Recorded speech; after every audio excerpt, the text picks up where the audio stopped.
To address the issues facing Tennesseans today, from 10 News, this is Inside Tennessee.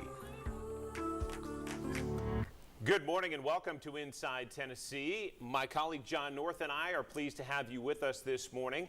We are looking at City Council District 1 and the candidates for that race. Again, the primary is coming up in late August, and we welcome 3 candidates for that office. The incumbent at the top of your screen there is Tommy Smith. Elizabeth Murphy is also with us, and David Hayes is with us. We're glad to have you talk to us about why you're running, and that's the first place we're going to start. Councilman, let's begin with you. You're the incumbent. Why are you running, and what qualifications do you bring to the office? Well, thanks for having me. I'm a product of South Knoxville in the 1st District. I was born at Fort Sanders and raised in South Knoxville, and so I've served this community a long time, long before I was appointed to City Council last year. And so I feel like I understand the wounds of the city, but also the things that are special and unique to it that we need to elevate. I've been serving for a year and a half. People have seen me in action. I've been able to get things done because I understand the community, and I'm able to collaborate with folks to make effective progress on big goals for the city, not just for the 1st District, but the citywide. So I understand the city really well. I've served in over 50 nonprofits. I've helped 100 plus businesses in Knoxville grow. I know this community extremely well, and I'm really proud to serve it. Thank you, Councilman. Ms. Murphy, you're running, and again, as the councilman pointed out, this is District 1. It covers a big swath of North Knoxville and sneaks in there along Cumberland as well for just a little bit. We'll show you that map in just a bit. But Ms. Murphy, your qualifications and why you're running. Sure. I'm Knoxville born and raised, graduated from Bearden, graduated from UT with an English degree. I have spent the last few years going to Nashville advocating for policy changes that are close to my heart. And over the course of the last year, as some things happened at a local level that I was not personally happy with, I decided instead of just complaining about it, it was time to jump into the race and see what I could do to get done. Thank you, ma'am. Mr. Hayes, your reason for running.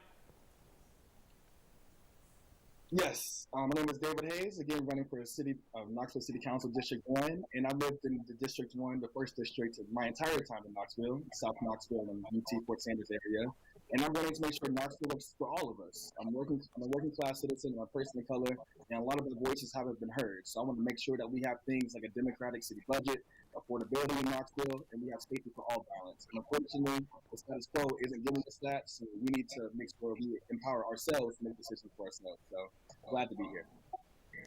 Mr. Hayes, thank you. And candidates, we appreciate hearing from you. I used to live in South Knoxville. I'm very fond of it. It's a very distinctive part of the city, as I think you all know. It has its own character. So I think people would be very interested if you each could identify what you see as the most important issue for that district. And Tommy, let's start with you, if we could. Sure. I've been listening to folks for more than 2 years, and so I feel like I understand the issues really well. The 3 things I think that are really unique or important to South Knoxville particularly are the urban wilderness. I think it's going to be one of the most special things in our community for the next few decades. Preserving that is important. Also, it connects different neighborhoods.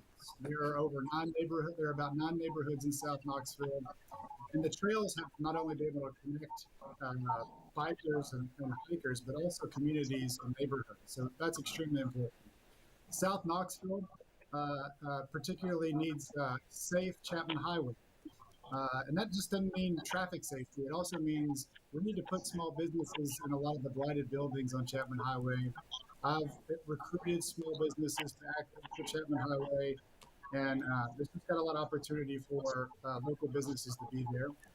And Vestal has been a community that most South Knoxvillians know, but that main downtown Vestal needs some life in it. And so I've been working really hard to connect trails, sidewalks, but also put some small businesses, local businesses in that community.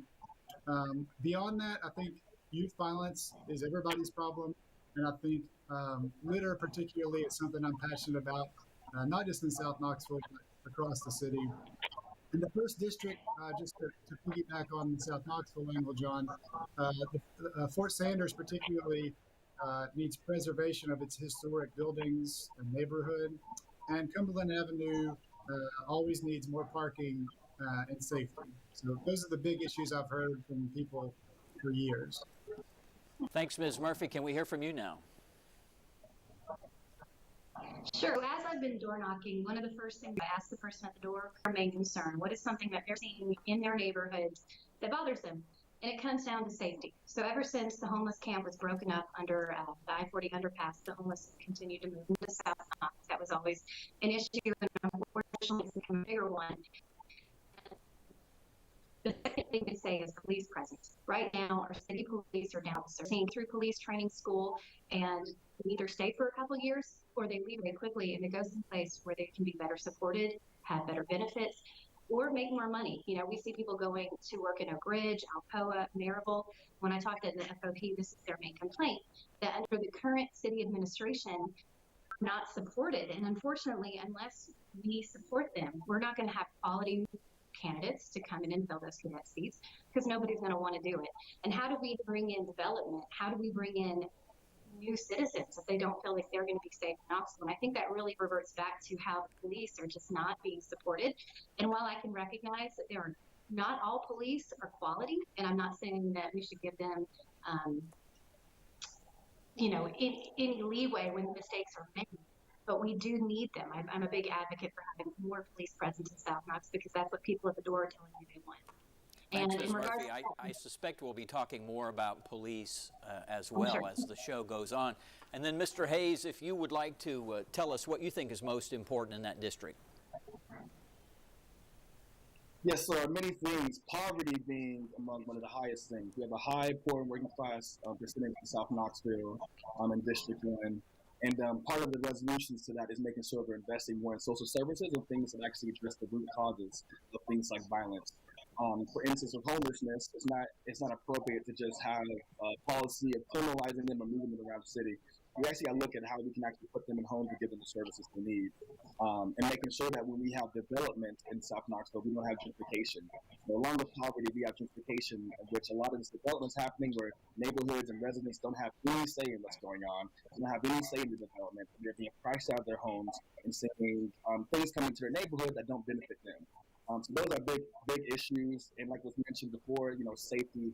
Anywhere in the world where you have high poverty rates, you're going to have high rates of violence. So the solution to those issues aren't just more criminalization, it isn't just more policing, it's actually having programs that address the root causes of violence, give people what they need, the resources they need, the housing that they need, and give them power over things like the city budget, so we can see more funds and resources go to addressing people's needs and addressing the root causes of the issues in our community. Thank you, Mr. Hayes. We've got to take a quick break. We'll be back with more of our conversation. We'll talk about baseball, more on policing, and more questions when we come back on Inside Tennessee.